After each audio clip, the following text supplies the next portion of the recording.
Hello and welcome to Upstart's A-League Finals preview. I'm Paul Baston. I'm joined by Daniel Baricevic and Alex Pavlidis. How you going, boys? Very well. Very well, thanks, Paul. That's great. Now, we've got a couple segments organised for today.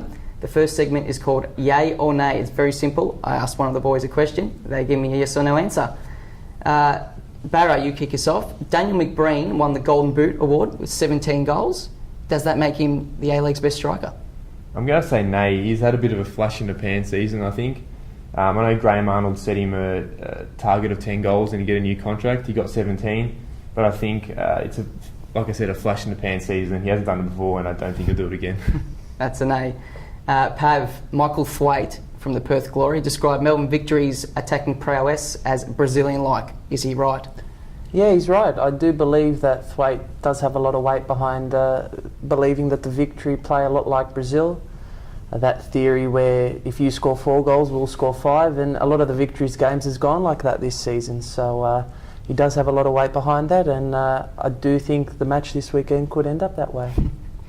Now, Barra, will Ange Postecoglou smile if Melbourne Victory beat Perth tonight? That's a definite nay. We saw with Ernie Merrick, he had a stone-cold face on the bench. We thought we lost that with the Melbourne Victory, but then Jim Magilton came along. We saw a bit of a man who liked to jump up and down on the side. Ange's come in, but I think he's well complemented by Kevin Muscat, who does a Jim Magilton job quite well. That's a pretty emphatic nay there. Pav, the Wanderers, fantastic story. They've won the Premier's Plate. Will they win the double, the A-League double? Yeah, it's an interesting one, Paul. Every fairy tale has to come to an end. We know we're playing with reality here, and unfortunately I don't think the Wanderers will get over the line. It comes down to one day on Grand Final day, even if they do make the Grand Final, and there'll be a lot of pressure surrounding them, not only from the footballing public, but the sporting public of Australia. Yeah, I don't think they'll be able to do it with so much pressure. That's another nay. All right, to finish off the yay or nays, Barra, Liverpool have confirmed that they will be coming down under to play the Melbourne Victory, which is fantastic for the A-League. Will they get a bigger crowd than Manchester United versus the All-Stars in Sydney? Yeah, I think that's a yay. Despite the fact the MCG does have a much higher capacity than ANZ, I think it's more of a case of Liverpool having more supporters in Australia. I think that started with Craig Johnston in the 80s. And yeah, I think there'll definitely be a bigger crowd. And that's the A&A segment for this week's show. Now we move on to the first match, which is Melbourne Victory versus Perth Glory at Etihad Stadium tonight. What we've done is we've broken up each team. Each of Pav and Barra have been assigned a team each, and they will stake their claim and give us their main headache and their key player. So we'll start off with stake your claim, Barra, for Melbourne Victory.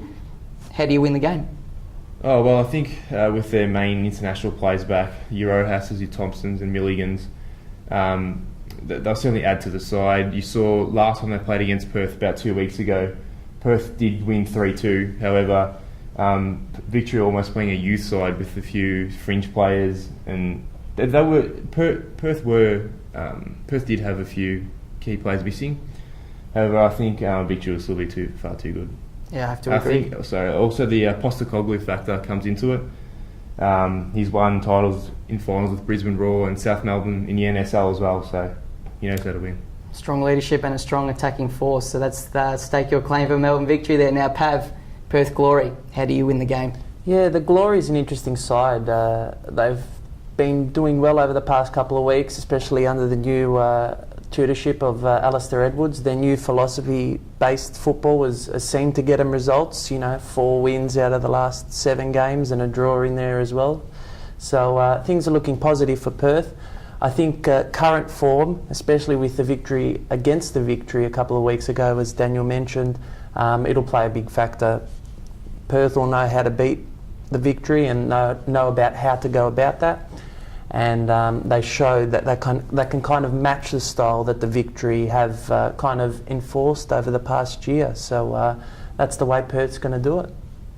There you go, that's stake your claim for Perth Glory. Now, the main headache, boys. If you were the coach of your side, what's the main concern coming into this match? I think for Victory, it's definitely its defence. They've leaked goals, like Pav said. They do score goals, but the defence has been a problem. I think Ange has never been comfortable with his centre-back pairings. Daniel Mullins come in to replace Nick Ansell. We expected probably a lot more from him. And Adrian Lay, I think, has definitely struggled this season. Maybe the captaincy's been too much of a weight on his shoulders, and yeah, he's really struggled. Yeah, well, I think Melbourne Victory have conceded the most goals of any final side, so that's a significant headache, no doubt. Now, Pav, Perth Glory, what's your main concern? Yeah, Glories have a few injury issues coming up with Rio Nagai and Steve Pantelides, a concern coming off training the other day, a bit sore. But their main hassle will be with the internationals coming back into the Victory squad, the Milligans, Thompsons and Rojases. They're just going to be a potent force that Victory have relied on all year, and it'll be hard for the Glory to stop them. Not to mention their poor record at Etihad. They've drawn 2 and lost 4 in their A-League career, I suppose, and also conceded 15 at Etihad. So very defensively poor at Etihad Stadium, and I think it'll be a factor on tonight's match. Yeah, and just you mentioned the key trio. I believe that of the 48 goals that Melbourne Victory have scored, the 3 of them have scored 31 of them. So that's significant attacking power coming back into the lineup. Now, your main men, who's your key player for this one, Barra? I think it's one of those internationals coming back into the squad. Marco Rojas, he's quick, he's direct, he scores goals and he assists in equal measure, and he's going to give Perth some big problems. Pav? Shane Smeltz, he's returning from injury that he unfortunately got in New Zealand. A nice boot to the face against New Caledonia, out of all sides, which he didn't get a penalty also as well from that kick. But a few stitches did the job, and he's back out for Perth Glory this weekend. And Shane Smeltz enjoys playing against Melbourne's side. So I think Smeltz will be on the score sheet this weekend. Whether it be a victory for Perth or not, we'll have to see. Yeah, and my main man is actually Mark Milligan. He scored 8 goals this year from midfield. Absolute key player for Victory. Obviously has an important role of protecting the back 4, as well as getting forward and quite often scoring headers and posing a threat in the front third.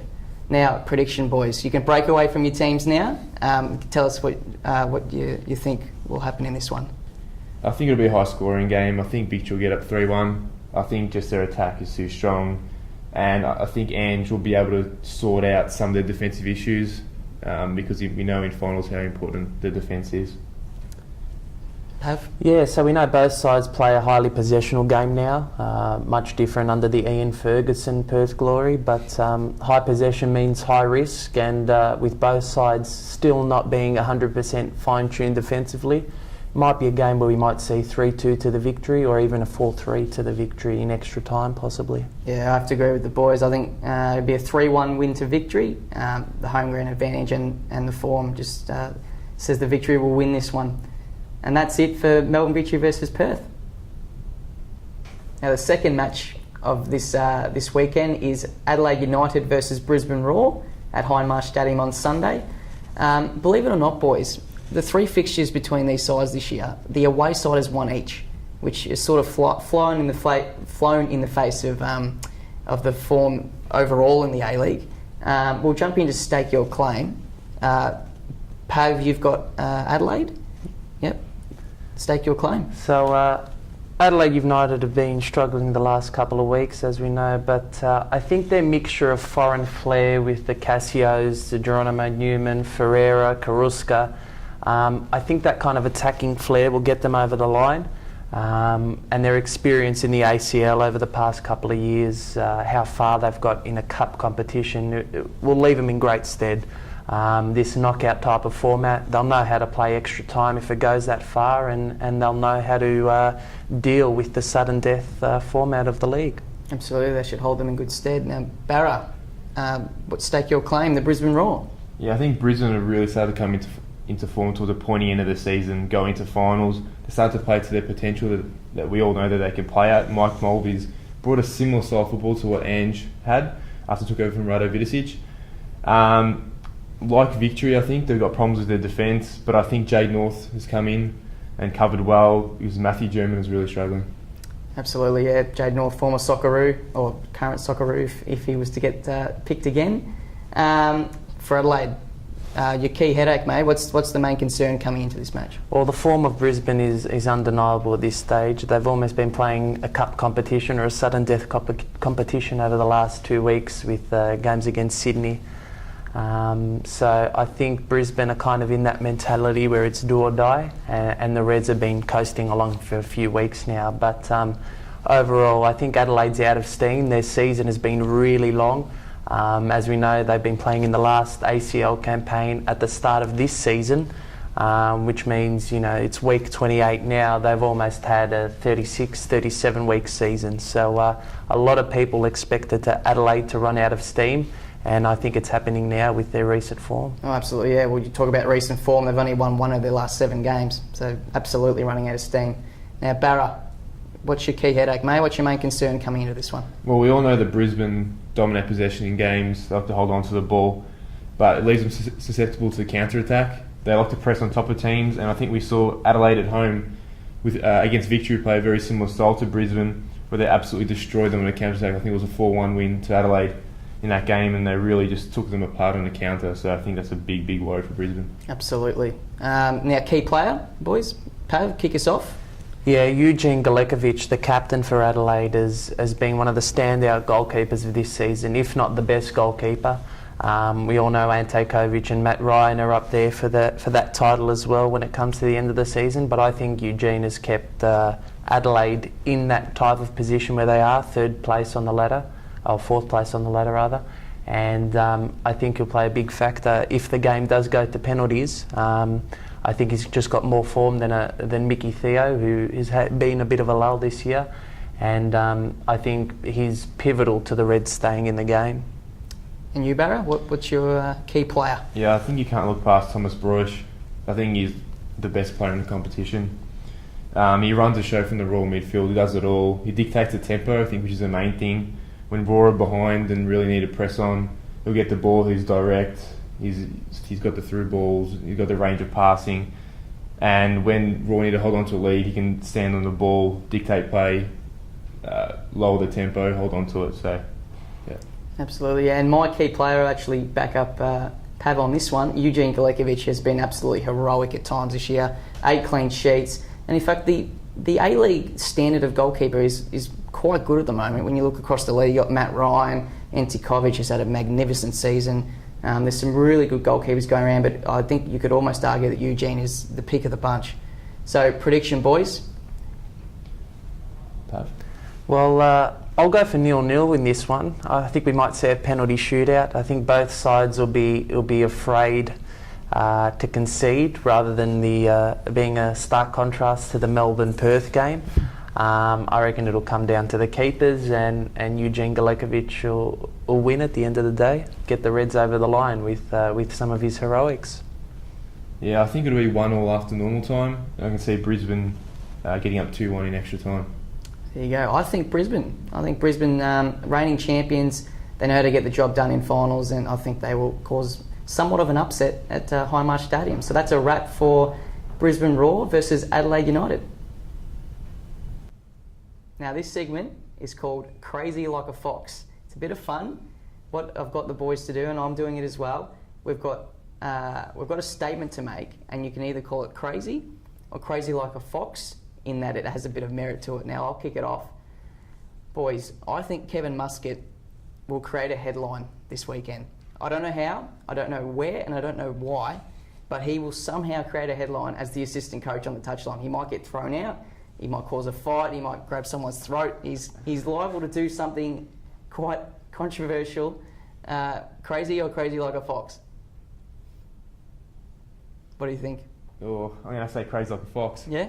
Yeah, I think... Bit of support, that's good. Yeah, but I think we all know Kevin Muscat. He's prone to those type of things, but I think apart from a few, let's just say, over-the-top things he's done, with Adrian Zara, for example, I think he's been quite good for the league, given a bit of promotion with his crazy ways.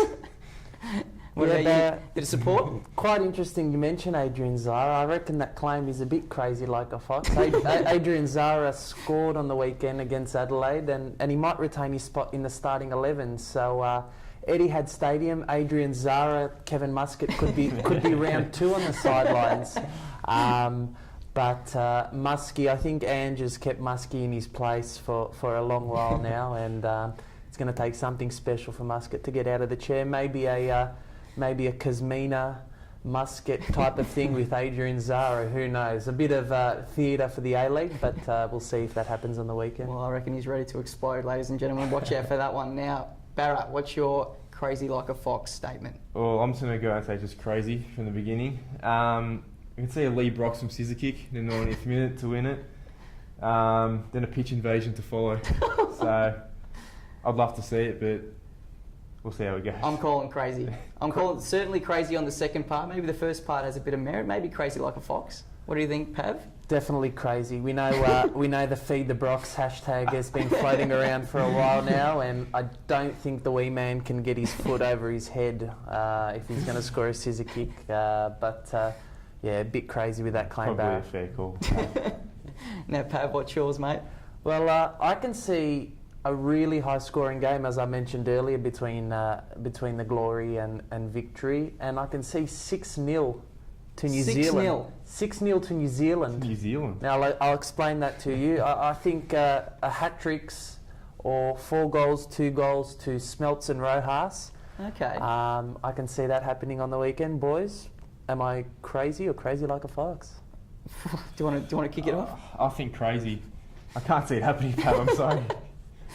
I'm going to say crazy like a fox.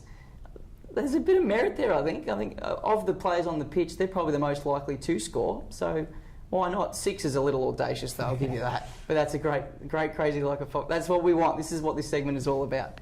Now, boys, to finish off, I just want an overall finals prediction. So your grand finalist and your premier. All right, I'll kick it off. I think the grand final between Western Sydney and Central Coast, I think they've been the 2 best sides of competition.